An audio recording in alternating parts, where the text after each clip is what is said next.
नया फिर दिन हुआ पुरानी रात का, करे सौ शुक्र हम खुदा की जात का, खुदा की जात का, नया फिर दिन हुआ। आज की आयत।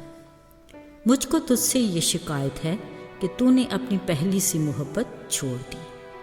मुकाशवा 2 बाब 4 आयत। अजीज़ों, अक्सर खुशी का कोई भी मौका हो, दावत में शिरकत के लिए रिश्तेदारों की लिस्ट बनाई जाती है और इस तरह गम और परेशानी में अजीज़ों का साथ दिया जाता है ताकि बोझ कम हो, वरना एक अकेला ना खुशी मना सकता है ना तन्हा गम सह सकता है। इसलिए रिश्ते नातों का होना बेहद ज़रूरी है। फिर इनको बरकरार रखने और मजबूती से जुड़े रहने के लिए वक्त देना बुनियादी असूल है। इसी रफ़ाकत की बदौलत रिश्ते में शफाफियत और खलूस का अंसर गालिब रहता है, वगरना शिकवे शिकायत और गलत फहमियाँ जन्म लेती हैं और रिश्ते में दरार की वजह बनती और बुनियाद को कमज़ोर कर देती हैं। अजीज़ों, याद रहे, रिश्तों के इस हजूम में फ़कत एक रिश्ता ऐसा है जिस पर ना बदलते मौसम असरअंदाज होते हैं, ना गुज़रता वक्त चैलेंज करता है और ना हालात के बायस तब्दीली आती है। ये रिश्ता है खुदा का अपनी कलीसिया के साथ, दुल्हा का अपनी दुल्हन के साथ, खुदा बाप का अपने ईमानदार बंदों, खादमों और लीडरों के साथ, जो बिलाशुबा खुदा के हुक्म के मुताबिक अपनी खिदमत के काम को बखूबी निभा रहे और अपनी जिम्मेदारियों को भी ऐसन तरीक़ा से पूरा कर रहे होते हैं। उसके फजल से मसीह का बदन तरक्की भी करता है, मगर एक बात की कमी खुदा के शिकवे शिकायत का बायस बनी। कलाम मुक़द्दस में जिसका इजहार वाज़ेह लफ्ज़ों में किया गया है, लिखा है, मगर मुझे तुमसे शिकायत है कि तुमने मुझसे पहली सी मोहब्बत छोड़ दी। यकीनन हम सोच रहे हैं कि जब सब अच्छा है तो फिर, और शिकायत कैसी? अजीज़ों, ज़रा याद कीजिए, रिश्तों को मजबूत और बरकरार रखने का बुनियादी असूल रफ़ाकत यानी वक्त देना है।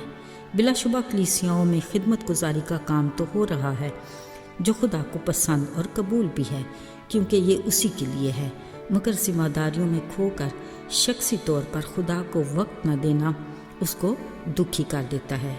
खुदा के साथ रफ़ाकत हमें उसकी खिदमत करने की कुव्वत देती है। इसलिए खुदा बाप को गहराई से उसकी अज़मत को जानने, उसकी कुव्वत और कुदरत को समझने और हकीकी तौर पर उसकी मोहब्बत को महसूस करने के लिए हमें ज़्यादा से ज़्यादा वक्त उसकी कुर्बत और रफ़ाकत में गुजारना चाहिए, यानी दुआ में उससे बातें करना और कलाम के ज़रिए उसकी बातें सुनना। ये वो क्वालिटी टाइम है जो खुदा बाप से हमारे रिश्ते को मजबूती की बुनियाद बनाता है। अजीज़ों, खाली खुदा ने बनी नौ इंसान को अपने नाम को जलाल देने के साथ अपनी रफ़ाकत के लिए भी पैदा किया, जिसका सबूत आदम और हवा के साथ रोज़ाना की होने वाली रफ़ाकत में मिलता है। अजीज़ों, फिर गुनाह के बायस जब इस रफ़ाकत का सिलसिला टूट गया, इसी रफ़ाकत को इंसान के साथ फिर से बहाल करने के लिए उसने अपने इकलौते बेटे यीशु की कुर्बानी दी। साथियों, आदम और हवा से उसकी रफ़ाकत फ़कत ठंडे वक्त में होती थी, मगर आज उस बड़े कफ़ारे के बायस जब हैकल का पर्दा फट कर 2 टुकड़े हुआ, तो उसके साथ हमारे मिलाप और रफ़ाकत के सिलसिले कुछ वक्त यानी कुछ घंटे या चंद दिनों के लिए नहीं, बल्कि हमेशा के लिए बहाल हो गए। बतौर मसीही खुदावंद की खिदमत का काम और कलीसियाई सरगर्मियों में अपने किरदार की अहमियत अपनी जगह, मगर इस रिश्ते की मजबूती की बुनियादी असूल यानी उसके साथ शख्सी रफ़ाकत को कभी ना भूलें। याद रहे, उसकी सोहबत में हम में तब्दीली आ सकती है और आती भी है। हम उसके हम मिजाज और हम शक्ल बन जाते हैं। उसी से कुव्वत पाकर हम उसके नाम को जलाल देने का वसीला बन सकते हैं।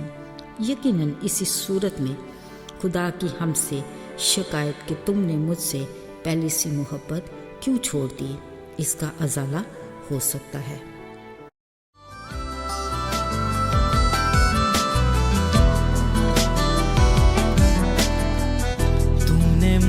سے پہلی محبت